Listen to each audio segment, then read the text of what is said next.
Hi,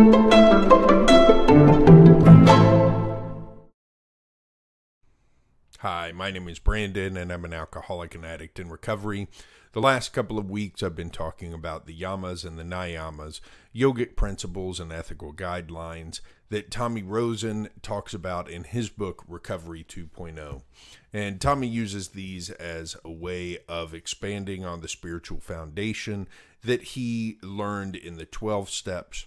And today I'm talking about the fifth niyama, and the niyamas are ethical guidelines that help us in our relationship with ourselves. And the final niyama is ishvarapranidhana.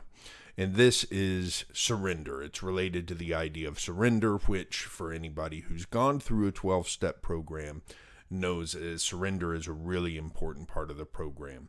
Now, specifically, it's talking about surrender to a higher power.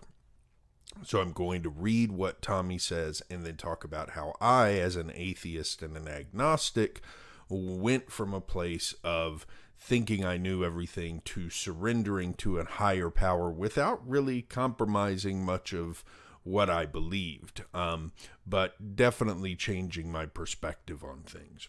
So I'll read some of what he says and then discuss some of my situation. So Tommy writes, ishvarapranidhana means surrender to the Supreme Being or God. I have said several times in this book that one does not have to believe in God to have a spiritual experience, and that a spiritual experience is required to recover from addiction. By this point, I am hoping you are open to the idea of such a thing. Today, I am open-minded about spirit and God. I subscribe to Yogi Bhajan's statement that if you can't see God in all, then you can't see God at all. I have beliefs about God, but I do not know. I see the signs of God everywhere, but I cannot explain it. I didn't always believe in God. Part of that is because I didn't know a way of relating to it that worked for me. Once I found that way, my heart and mind opened to a greater perception of things. There is a wonderful, beloved Kundalini yoga teacher named Guru Singh. He has this to say: how much more evidence must you accumulate before you surrender? For me, the evidence has been overwhelming. There is wisdom and strength in surrendering to a power greater than myself, even if that simply means living in awe of my own heartbeat and in reverence to the unseen power that gives me breath. So, before I came to recovery, I had belief that I was a pretty staunch atheist. I believed that there was no divine being that existed in the traditional sense, and that human beings could not know all of the workings of the universe, but that it was knowable, that through advanced science and technology one could know the workings of the universe. And I believed largely in that the universe was a deterministic system, that the universe was a system of cause and effect, and everything that happened was happening because of something that happened before it, and therefore I didn't really believe much in the idea of free will. And so I took those beliefs and I manipulated them to fit my agenda.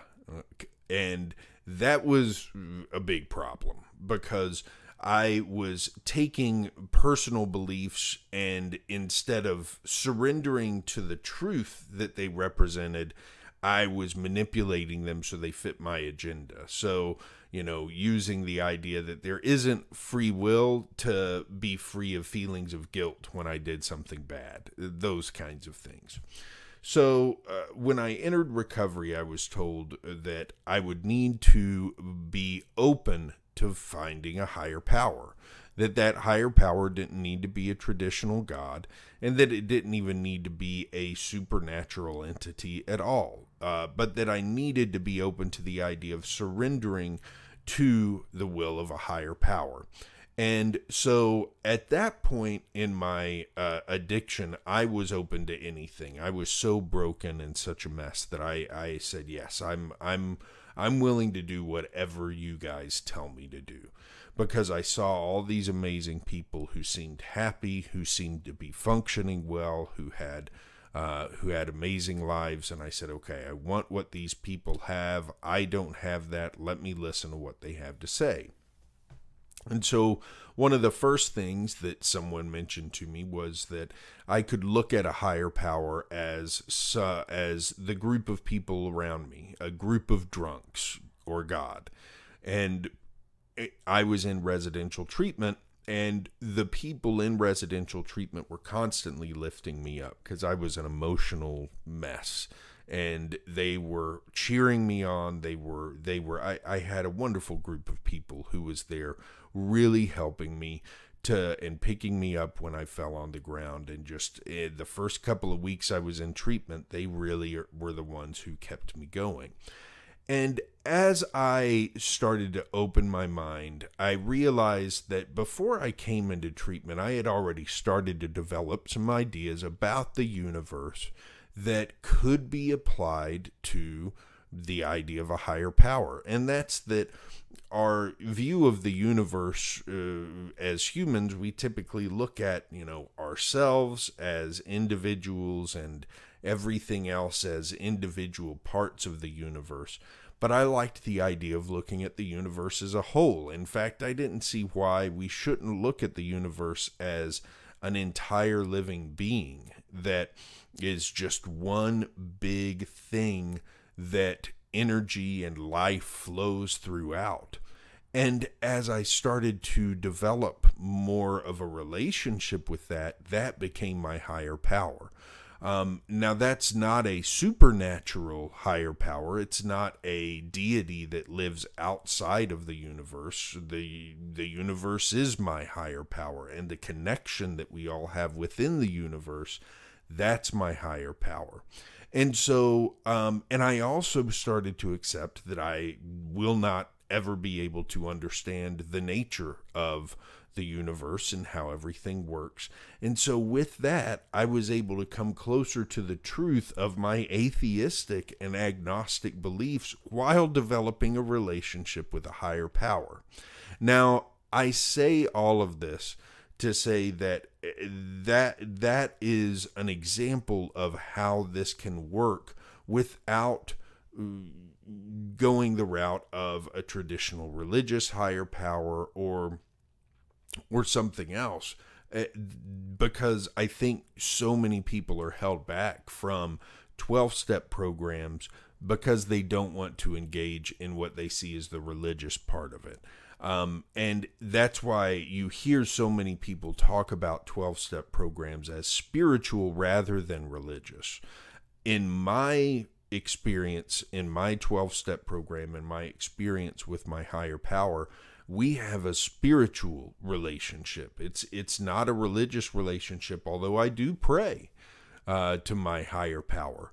But that in and of itself is an action, is a deliberate action meant to open up communication and to be meditative and to help me get my mind in the right place rather than in the place that it might get if I don't have some sort of connection with my higher power. So that my higher power won't work for everybody, nor is it intended to. But I had to be open to the idea, and I had to start somewhere. And that's what I would advise, is start somewhere. The idea of surrendering to a higher power, in my opinion, is just a way of saying, hey, I'm not the center of the universe. Because in our addiction, that's kind of how we act. We act like our needs are the only ones that matter. I'm the center of the universe. Everything revolves around me. Everything's about me. And if when we move into recovery, the idea of surrender is surrendering to the idea that we are not the center of the universe. We are but one part of it all. And what we need to do is stop looking at what we can get out and start looking at what we can put in, those kinds of things. Be open to that, and be open to the idea that a power greater than yourself may just be the people at the meetings that you go to. And that's okay. It may just be your friends and family who you can count on to help you through rough times. That's okay too. But explore. And I'll read the last paragraph. He says, go from where you are today and take one step forward and another, and so on. The most important thing is to consider and ponder what life shows you rather than shutting out ideas without looking at them. With this approach, you will find your way through any block. So if you don't want to surrender to a particular higher power, surrender to that idea that the most important thing is to consider and ponder what life shows you rather than shutting out ideas without looking at them. Because that's what I used to do. I had figured out the life, the universe, and everything, and anything that didn't fit my ideas, I shut it out. I said, nope, that's wrong. I don't even need to consider it. Now my life is more about being open to the idea that I could be wrong at any point about everything I think, and being willing to explore other ideas, listen to other people, and listen to what the universe itself is telling me in order to get a better sense of what I truly believe. That's it for today. I'll be back tomorrow with more. Have a good one.